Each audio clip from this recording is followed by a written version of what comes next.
Hi, everybody. I'm going to show you a very simple, very basic example of using Firefly Services in PowerAutomate. Now, this particular flow will only do one thing. It's going to spit out a image based on a prompt, and normally it would be wrapped in more complex logic, but let's focus on what you need to do to use Firefly services and just that to make things quick and easy.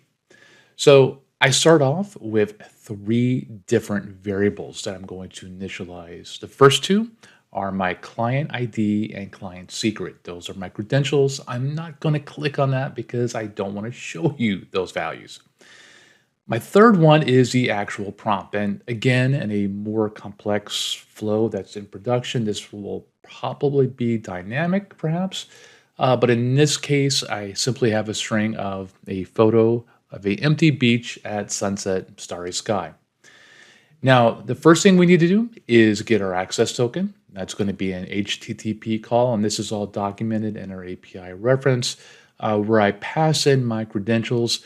The scope value is important, so you want to make sure you use the right string there.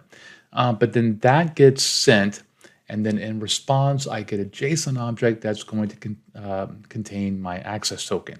That's what I'm going to use later on. You can see right there in parse JSON that next up, we're going to take the result and make it available to PowerAutomate. And then our real work here is calling the text to image Model 3 API. Now, this is documented. You can see we have a bunch of different options. I went with a pretty simple example of asking for 4 variations, passing the prompt, setting a specific size, and then telling Firefly that I wanted a photo. Last part is just to parse it. And again, because this flow is only doing the Firefly aspect, that's all we're going to do. So I'm going to go ahead and hit test, and we're going to run this like that and run flow. All right, and we can see it. It's actually going through, and it's got the access token already. It's going to parse it. It's going to send the access token and the prompt to Firefly. And then when we're done, we get a result. And let me open up the raw result here. You can see our 4 images.